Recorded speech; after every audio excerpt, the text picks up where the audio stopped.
Hi, pretty little lifters. Today we're joined by Kati Morton, a licensed marriage and family therapist who has dedicated her career to making mental health accessible and easy to understand. She's been doing this since 2011 and she's so awesome. She has millions of followers on YouTube channel and two best-selling books titled Are You Okay? A Guide to Caring for Your Mental Health and Traumatized Identity, Understanding and Coping with PTSD and Emotional Stress. So Kati is a prominent voice in the mental health field, and she is known for helping people reduce stigma and take charge of their well-being. She has a new book coming out December 9th, and it's called Why Do I Keep Doing This? And I'm really excited because it's all about control, and that's a topic we're going to talk about in this podcast interview. And the thing I love is it's not a typical therapist written self-help book because she's going to blend her expertise with her own struggles. And you're going to hear her talk about this in this episode as well. So get ready for an honest, insightful conversation. And now let's welcome Kati to the podcast.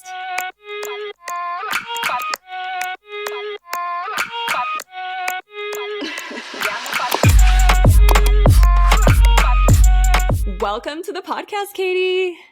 Thank you so much for having me. Excited to be here, Tiffany.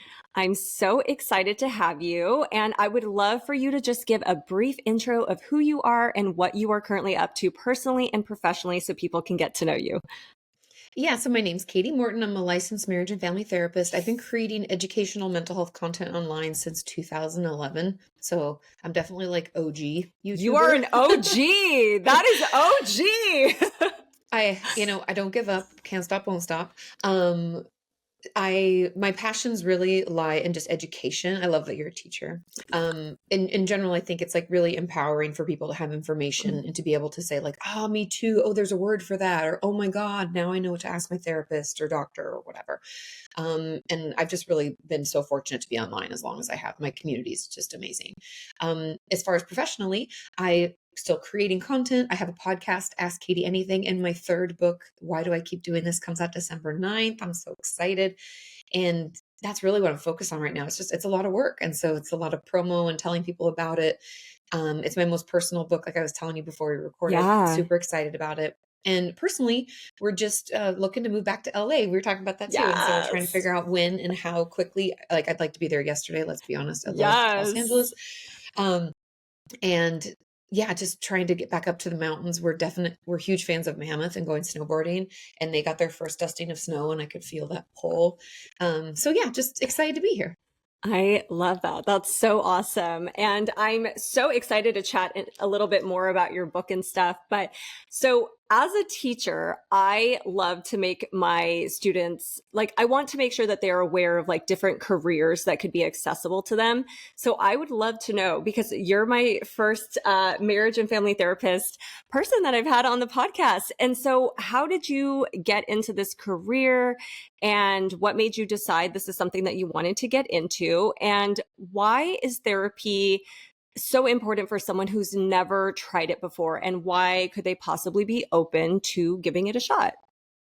Great question. And I love that you have them see other alternative careers, because there's so many opportunities and so many options for us these days.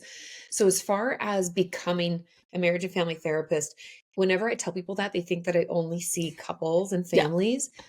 No, that's not the case. That's just technically the name of my license. What a licensed marriage and family therapist does is helps with relationships, relationship with self, relationship with others. And so if anybody says they're a licensed therapist, I would say 9 times out of 10, they're an LMFT, which is what the acronym is for licensed marriage and family therapist. I found myself in this career path because for 2 reasons. Number 1, I love people. I've always loved people. Every job I even had, like as a waitress and bartender and barista and all the jobs in between, sales rep, was always like with people. And I find I just love being around people. I'm super social. I really enjoy stuff like that. So that's part of it. But the second is I always got bored with every other job I had. Like I would get, like I said, as a sales rep, I'd have these different positions. I worked in HR for a little while. And after like 3 weeks, you kind of get the hang of things. And then after like 6 months, I'm like, is this it? Okay. No. Yeah. And my job always changes, right? People are fascinating. We're all going through different things. And I just fell in love with it, and it's such a privilege to do what I do because you get to see people. I'm sure you feel the same, right? You get to see Yes. people through this process. And especially like if I worked in the eating disorder treatment centers for a long time, you get to see people kind of at their rock bottom or at a really rough spot. And then you get to help guide them to a better place and watch them do that work. And it's just so amazing. So I really love it. It's always changing. I couldn't love what I do more. As far as seeing a therapist and when to know, just so everybody knows, I have been in and out of therapy since I was 15. I'm actually on a break now. I've only been out of therapy for a couple of months, but trust me, I'm 42. I've been in therapy for a really long time.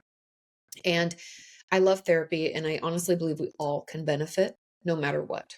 I Yes. think it helps to have, just like, when you have a good friend and you go and vent to them, and you're like, oh my God, well, and you just like dump everything.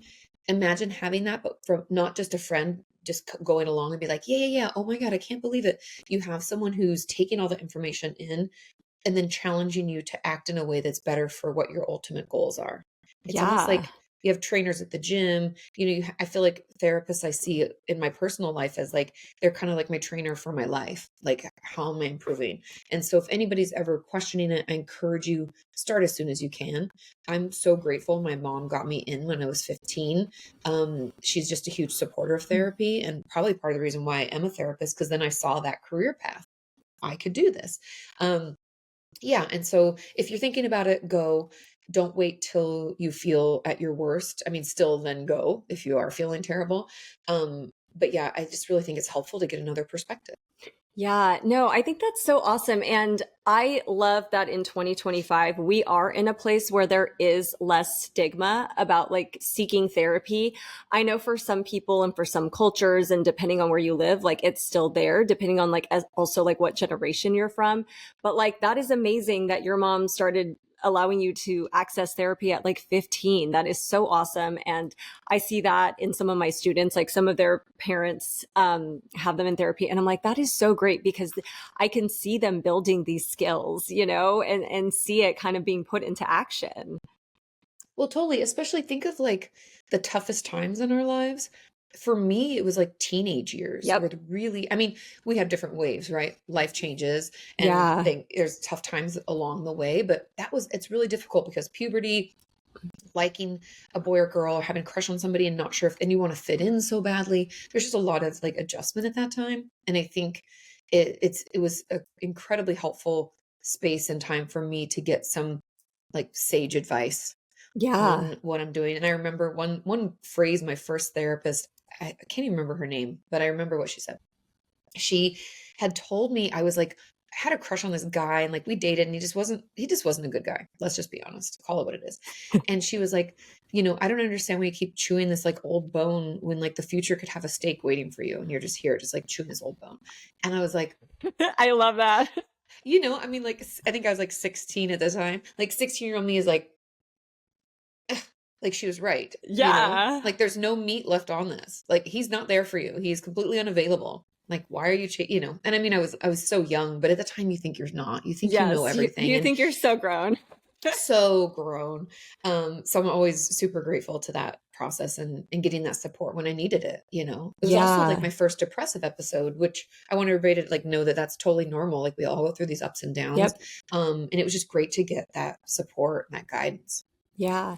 So one question I've always had for a therapist is you are, somebody that people come to, and it can be a lot of like trauma dumping, just like there's a lot, right? There's a lot of energy. So what kind of things do you do for yourself to help you? Because I just imagine that that's a big energy exchange and like somebody, telling you all this stuff. Like, how do you kind of manage that for you and take care of your mental health when somebody's, maybe all day long, like you're hearing certain things? Like, how do you do it? Yeah, great question. I mean, there's a lot of things. First of all, there's over time, I've learned what fills my cup the most. So I encourage everybody to try it, trial and error, because what works for me might not work for you. I journal not every day. I don't like to have, I'm too much of a perfectionist type A. So if I say I have to do it every day, it'll like It's like too become much. something I hate. Yes. So I do it probably like 3 to 4 times a week. I journal. I even have it just right here as my current I one. love it. And you can see I'm like working my way through. Um, I journal. I also spend time with people that I love, like people who really get me. And I'm not talking like a surface level relationship where I just talk about like how things are going. Well, how's the weather? Well, no, this is like my friend that can call and be like, okay, so I've been thinking about energy exchange, and I was at this conference, like just like things that, you know what I mean? Those like Yes, the real, good like, stuff. yes, yes. So you need those people, family, Yeah. friends, whoever. Spending time with them fills my cup. So like girls' weekends are big and very valuable for me, especially because I don't live near my friends right now. Um, that's a huge one. Being quiet. This sounds so silly, but no phone, no music, no podcast, no distractions. I like to be quiet, like in the car. If I'm driving somewhere, I try to just turn the radio off, Yeah. hang out. I think we're so distracted these days, and there's so much asking for our attention that I can't listen to my intuition or take care of myself if I don't have that quiet time. Yeah. And then exercise in general, like I've been practicing yoga for a gazillion years, and I try to do it every other day if I can fit it in, or just go for a walk. I think movement is really helpful too. So those are just a few things, but I'm always trying new, like even reading books and learning about new things is helpful for me. Um, Outdoors, being outside is great. There's just a lot of different things. I love that. And I'm so happy that you have this toolkit of things that you can reach towards because you're doing so much to help other people. And it's good that you're also taking care of yourself because I can imagine that that would lead to a lot of burnout, kind of like teaching. Like if you're not taking care of yourself, it's like so easy to get there. Yeah, I think our fields and lawyers are like the top burnout. It's I, like I it's believe like it. nurses, yeah, teachers and nurses, lawyers, therapists. It's like all the caretakers of Yeah. people in a way. Hmm. Yeah, we're the most at risk for burnout. Yeah, no, that totally makes sense. So earlier you mentioned you have a new book coming out next month called "Why Do I Keep Doing This?" And here's the thing: like, I feel like the title is perfect because this is a question I feel like most people have asked themselves, like, "Why do I keep doing this?" And I would love to hear what inspired you to write this book, and what do you hope people can get from it? Yeah. So why do I keep doing this? It was born out of a conversation that I had with my manager and my literary agent, JL and Linnea. I love them. I've been working with both of them for eons. And we were just talking about, I had an idea for the book, and I was talking about control. And I was like, maybe it should be like eating disorder based. That's my specialty. And we started chitty chatting. And then as the conversation grew, like good friends, right? Old friends. Oh yeah, me too. I do this. Oh my God. And like, why? Why am I still acting that? Oh my God. Yes. And I sabotage and I do this.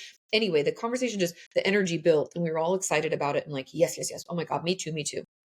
And then I think it was my literary agent Jail's like, I think this is the book. I don't think it has to be about one specific thing. I think it's about this. And I was like, yeah, I think it's our relationship with control. And so that's Yeah. really what why do I keep doing this is wrapped around. You'll see when you read the book that I'm talking essentially about all the ways control shows up in my life, healthy and unhealthy. Like I talk about perfectionism, I talk about people pleasing, I talk about feeling like we can't take up space.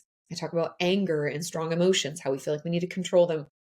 Anyway, the whole book in general is really just me taking you along my own like healing journey, and I don't pretend I have all the answers because I never do. So it's kind of just, this is what I know, this is what I'm learning, and this is what I still can't figure out. I still have a hard time with this, like how do I let go healthfully without pretending to control a little bit. So yeah.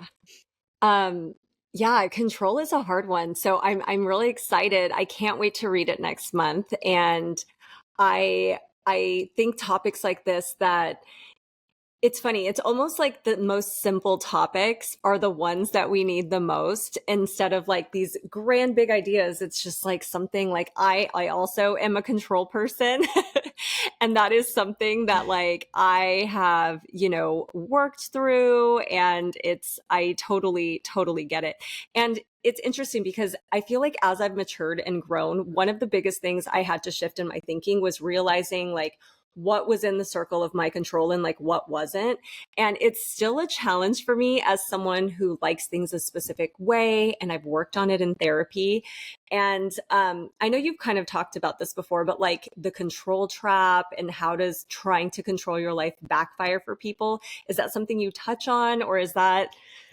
Yes, that is throughout because overall through the book, so the first chapter is essentially talking about our blueprint, okay? And like why control shows up in some ways for us and different for others. And I Yeah. talk specifically about my story and the fact that like and you'll see why this ties into that because my dad worked away from home a lot, okay? And I was a daddy's girl. I loved my dad. I wanted to be with him all the time. I wanted to do all the things he did.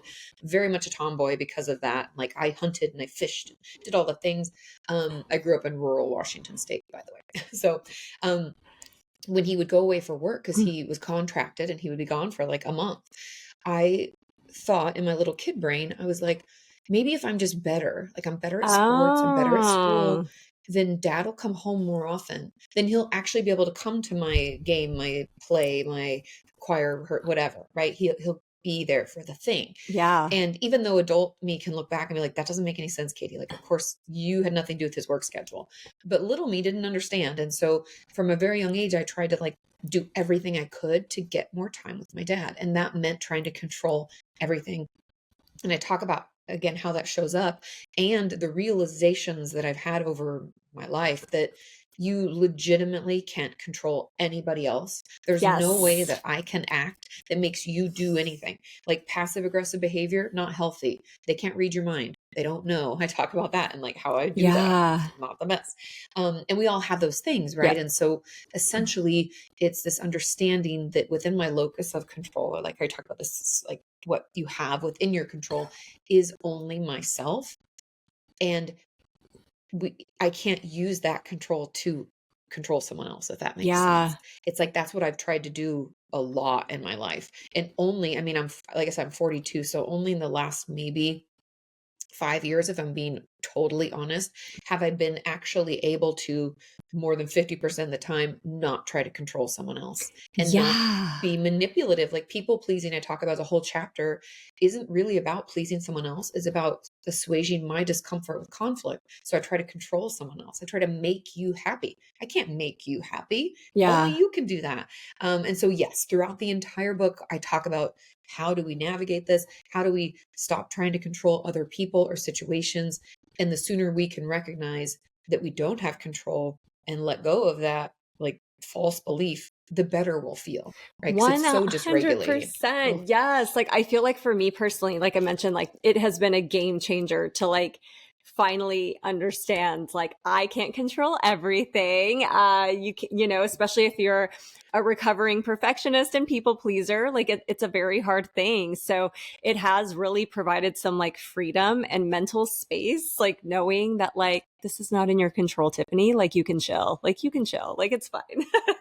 I know. Isn't it funny though? Because sometimes I feel like it's like I'm like white knuckling, like, oh no, Yeah. stop doing. And I'm like, Katie, chill out. You can't do anything. You're only Yeah. making it worse. You're only being more uncomfortable. It's Yeah. so wild, but it did take me a long time to actually let go. And I still will find myself doing it. It's not Yeah. perfect, but I'm getting better. That's awesome. That's so well. I'm so excited because that is definitely a topic I'm interested in. So I cannot wait to check it out. Um, so you recently appeared in studio on the Today Show. Congrats for that. And I think your topic was so interesting. And the topic you were discussing was the eldest daughter syndrome.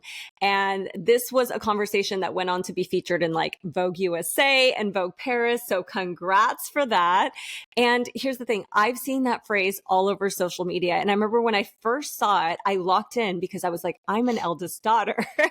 And I was like, wait a minute, I think I felt seen. So, can you explain what eldest daughter syndrome means for anyone who hasn't come across that content and why it's relevant and even being discussed right now? Yes. So I came across it on TikTok as well because and I'm the only daughter. So and Eldest and even though only. yeah, yeah. So I totally feel you. So the eldest daughter syndrome is essentially the oldest daughter in the family ends up being kind of the third parent or potentially the only parent if our parents were checked out. Depends on the dynamic of your family. And what this means is that we take on like a lot of the emotional labor for our family, meaning our siblings will come to us with their problems. We will comfort them. We will care for them. We also take on more like roles around the house, everything from like laundry to making sure our siblings get up for school and have breakfast, and we pack lunches and we check their homework, and we essentially do all the things that a parent should do when we're a child. And the problem, I mean, there's so many problems with this, but the main problem is the fact that we don't get a childhood then. We often don't Mm. feel like we got to relax and be a kid and be goofy, which can make it hard for us to have a good time as an adult. We can find ourselves feeling really rigid in routines. A lot of eldest daughters have decided they don't want children because they're like, I already had them. Same. And we're like already burnt out. Can't do it, right? And so and also we can find ourselves picking partners as we get older that need that support, that almost like can't sustain on their own. They probably had an eldest daughter, like an Uh-huh. older sister who took care of them. And so we can find ourselves in this role, and it's really uncomfortable and it's exhausting and obviously very relatable to people. Yeah. No, that's so interesting. And yeah, I have a lot of friends who are eldest daughters, and I know not everything applies to everyone. It's a little nuanced, but like, yeah, it's just really interesting to like, um, see that kind of content take off, because I think like sometimes people think like things are so isolated, and then when somebody goes on social media and starts talking about it, they're like, wait, like this isn't just me. Like other people feel this way, or other people are experiencing like the pressures of that, being that first child too, and the responsibilities, and just making your family proud. Like there's just so much that can go with it. It's very interesting. Yeah, no, it's so interesting. And even then there were like spin-offs of like the youngest, and how the youngest is so different from the oldest because they like get away with everything and they're usually a little more Uh-huh. spunky and stuff.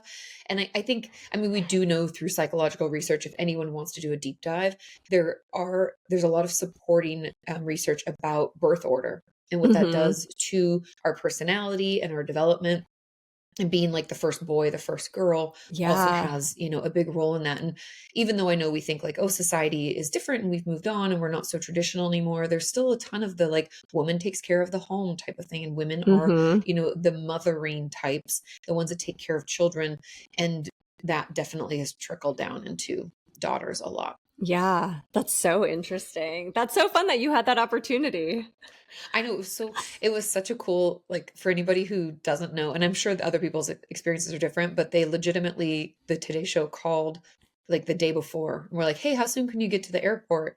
And I was like in the middle of a workout. That's what's almost hilarious too. I Is love it. my publicist called. I'm like doing yoga, and I was like, I don't usually have my phone on, but it was like the middle of the day. It was the only time I could squeeze it in. So I was like, oh, if there's anything that needs to be needs to happen. And so yeah, I flew out at like 6 o'clock from Austin, flew into New York. Wow, that's so Um, cool. yeah, and then right back. Then did the show and back into the car and back to the airport. It was quite a whirlwind. Yeah, that's so cool. That's super fun. I love that. Yeah. Um, so in my health class, we have several lessons and discussions on healthy relationships. And one thing we've talked about is love bombing. And this is a, newer term in the past couple years. Like it was not used when I was a teen or young adult. Like I'd never heard of, love bombing in my teen years. But can you share what is love bombing for people who may not be aware of it? And what are some hidden red flags we all miss sometimes? And my students know of this term. So it was very interesting because like one time we were doing a lesson and they said it and I was like, wait, what is this? Like I was like, let me Urban Dictionary this. Right? Gotta love the internet. Because I mean, kids when we were growing up, if your sister or your brother or your friends didn't know about it, you didn't know about it. Yeah. So, but now people know, right? They're all connected. So love bombing, this is a great question, and really important. I'm glad that they're talking about it, and we're discussing it in health class. How amazing. Yes. Love bombing is when in a new relationship, new is really important. The person that we are connected with is showering us with an uncomfortable amount of love and attention. And I say it that way because a lot of people are like, but they do pay attention to me and they are caring.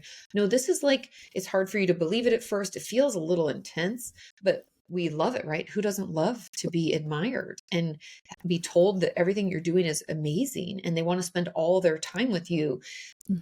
Be very cautious when someone, and that's why it's called love bombing, is imagine it's like a smoke bomb. They come in, They drop it on you. They tell you how beautiful, amazing, smart, and funny, and all these wonderful things.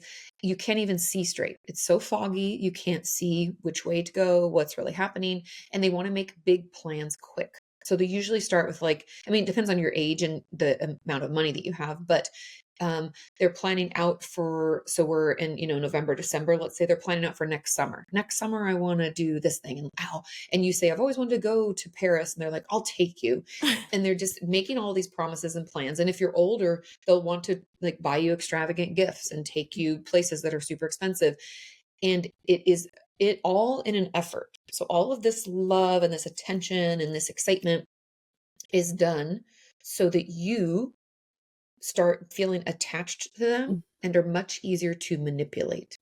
So just keep that in mind, that love bombing is not, we honestly shouldn't even call it love bombing. It should just be like manipulation bombing, because there's no love involved. They don't really care about you, which I don't mean to say this to be hurtful. I mean it to protect yourself, that like, if someone's moving really fast in a relationship, they'll say, I love you really quick.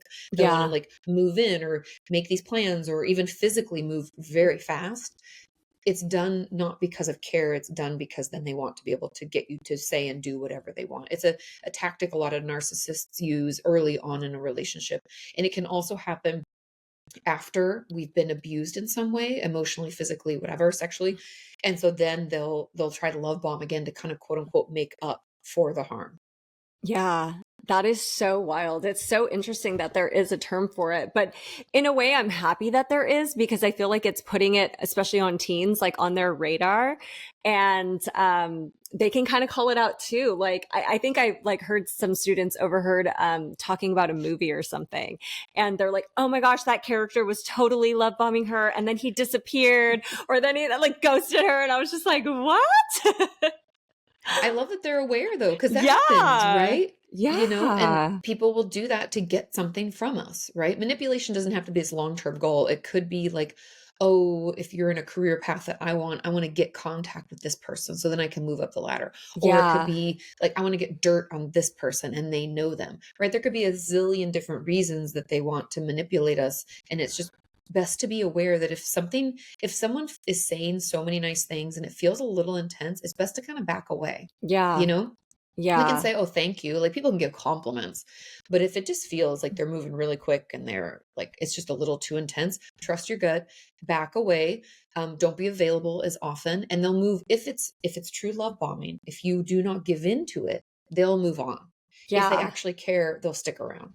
Yeah. No, that's great to know. And I think it's really important. A word that you used was manipulation. And I think that's like a big key for people to understand. And I like that you pointed out, like, this can happen at any ages of relationships. This can be later in life. This can be, early on, midlife. Like it can happen anytime. Yeah, totally. And it's nothing about the person, like you're not to blame. It's not because you're so weak or nothing like that. Yeah. If someone's trying to be manipulative, if they're a narcissist or whatever, they're going to try with whoever they think they can. And so it's not anything you've done. It's just how they interact with people a lot. So, just good to be aware. Good to be aware. Yeah. So you used the term narcissist, and we actually in our health class recently did some mental health diagnosis, like presentations. And one of the students' groups did one on narcissists. But I was thinking, can you break down what is a narcissist? Because we do hear that term being thrown around a lot. And sometimes I think it does get lost a little bit. Like, is that person really a narcissist, or do they have narcissistic qualities? So like, what is a narcissist actually? And why is it that like, it's so hard for people to like not fall for them? Like, what's going on here?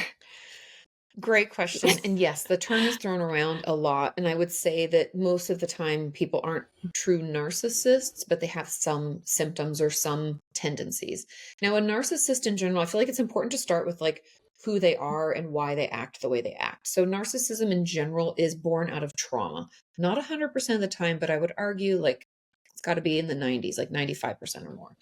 And what happens in a narcissist's life is usually when they're growing up, there's some intensive trauma, whether that's like repeated physical abuse or something like that. And because trauma so closely is linked with shame, feeling like something's wrong with me, I'm broken in some way, instead of like a lot of us like feeling down, going through depression, having a tough time talking to a therapist, processing it, a narcissist puts up this fake facade. Instead of admitting that something hurt them and admitting that things are tough and that they're having a hard time, they put on this big phony, like puffer chest, I'm so good. Look at me. And I'm sure even as I talk about this, a lot of you know that like bully in school who was like having a really hard time at home, Yeah. but instead of like dealing with it, they like took it out on other people. That is kind of the path to narcissism. Mm-hmm. So just keep that in mind, because that's where all of these symptoms are born, is in this fake facade, inability to admit that they're hurt, which I Yeah. get is hard.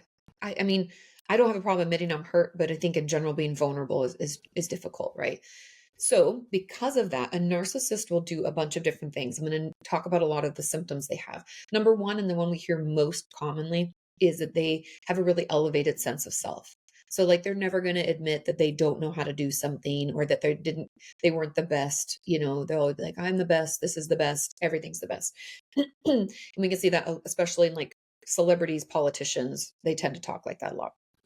So there's that. And that's really common, but not every narcissist has that. Just so Yeah. put a pin in that and let's hold it. So they can have an elevated sense of self. The big one, and the one that I always tell people, is that they will never apologize. Now, that doesn't mean you won't hear the word sorry, but the word sorry will be wrapped in what I call a non-apology. So they'll say something like, I'm so sorry you feel that way. The worst. You're apologizing for my emotions. That's Yeah. not I'm sorry I hurt you, or I'm sorry I Yeah. did that. No. I don't think, I mean, I can't say with 100% certainty, but I would say, like, if I was a betting woman, I'd always put my money down on, if you have a narcissist in your life, they've never apologized for anything. Mm-hmm. Also, random red flag, they're horrible gift givers, because Interesting. they don't like to give anybody else attention. Remember, they need that. They need that supply. They need to know that they're important and valued. And so to give the attention to someone else, they also hate people's birthdays and stuff, because then that means the attention's off of them. So they can never put themselves in your shoes and think about what you would really want and give it to you. Also, spending money on other people can bother them sometimes. So give you the worst gifts. And that all kind of comes from this fact that they don't have any empathy. And I've talked about this over the years, and it's really hard for most of us to understand what that means, because we can't imagine a life without empathy. Like, if I watch a woman trip and fall on the sidewalk, I'm like, oh my God, I hope she's okay. Like, that's an immediate human response. A narcissist just doesn't have that. It's like, because they're so fragile and they're putting up this fake facade, remember, they can't tap in to pain because it'd be too much.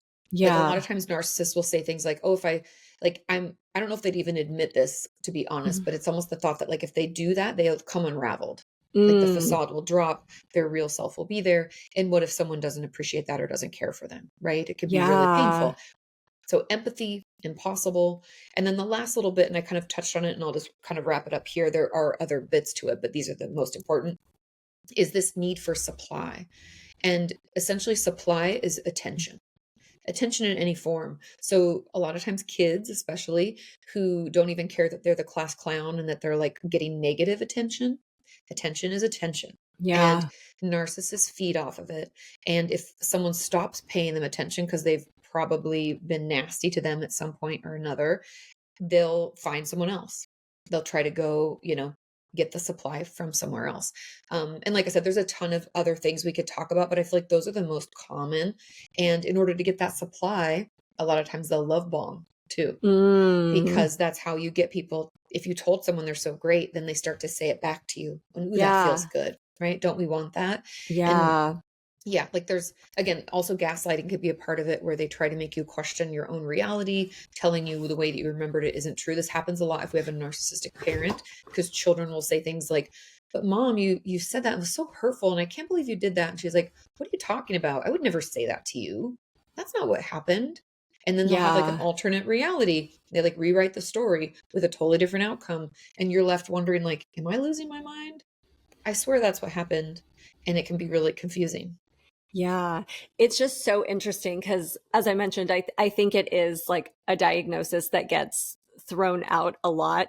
And I remember in my 30s, like hearing, like I'm 42 also, but I remember, look at us. yes, Mm-hmm. I remember hearing this term, but I don't think I ever really knew what it meant.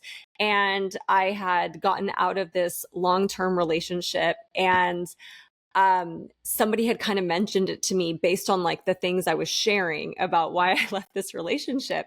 And they're like, hey, I'm not a therapist or anything, but based on what you're saying, like you should just like, this is something that maybe could have been happening. And like I said, we don't know, like, I don't know if this person was ever diagnosed or anything, but there was like a lot of tendencies. And that was the first time I ever was even aware of what that was. Like I heard of the word, but I didn't think anything of it. I never knew what it meant. And then that was the first time I kind of looked it up, and I was like, huh, there was a lot of boxes checked. And that was interesting.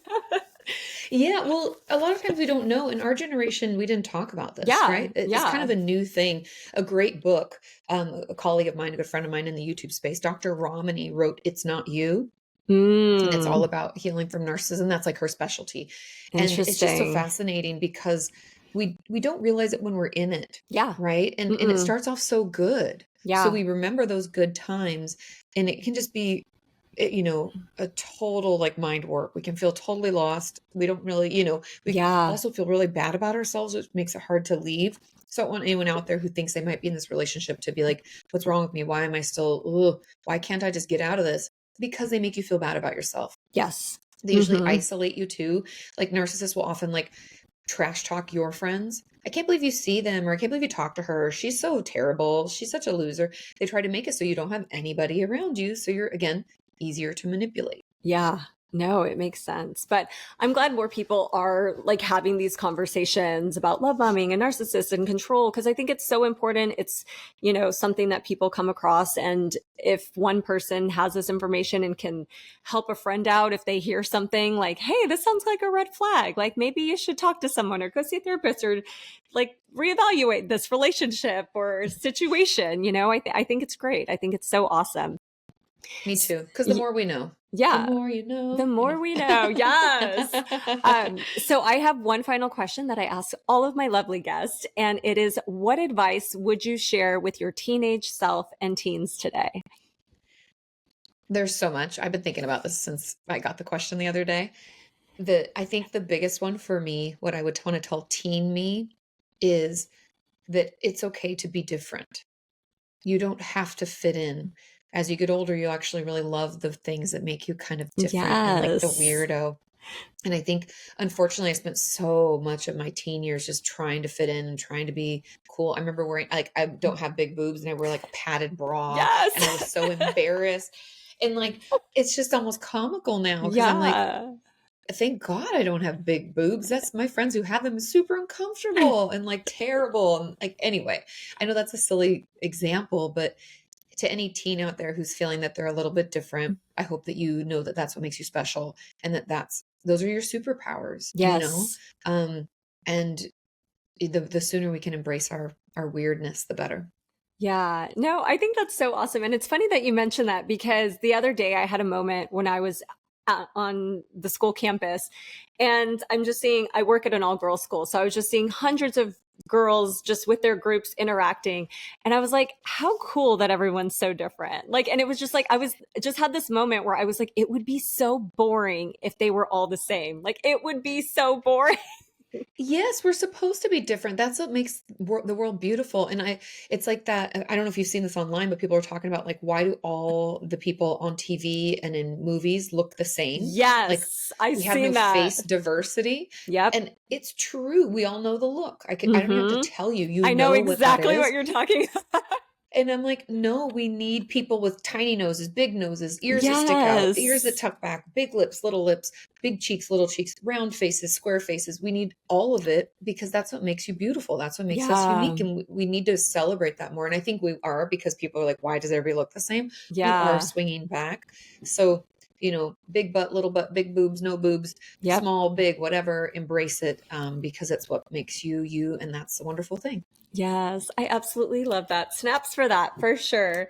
I love that. So, Katie, how can we support you and where can we direct people? You have your book coming out, so give us the tea. Yes. So my name's Kati Morton, Katimorton, across all socials, TikTok, Instagram, YouTube, you name it. My book, Why Do I Keep Doing This, is available for pre-order. You can go to Amazon. You can Love go it. anywhere you want to buy your books. If you have a local bookstore, go in there and support. They can order it for you too. And it is out. I also have two other books. If you want to find them, Are You Okay and Traumatized? They're out and available. And my podcast, Ask Kati Anything. New podcasts come Yes. out every Thursday. I love that. I'm so excited for you and I cannot wait to read your new book. And I'm so grateful for all the work that you've been doing since 2011. You are an OG. That is amazing. I know how hard it is. So, I mean, the fact that you've been doing this for so long and educating people and putting content out there is just amazing. Yeah, thank you so much for having me, Tiffany. This was a Yeah, fun no, conversation. thanks for being here. And thanks to everyone for listening to the Pretty Little Lifters podcast. I'm so grateful for our guest, Kati, for joining us on this episode. I appreciate you, Kati, and I'm so grateful for the work that you do. Thanks for having me. Such a delight. Of course. And I'm going to share Kati's info in the show notes so you can support them and check out their new book coming out December 9th. Go pre-order it, and I will talk to you next episode. Bye.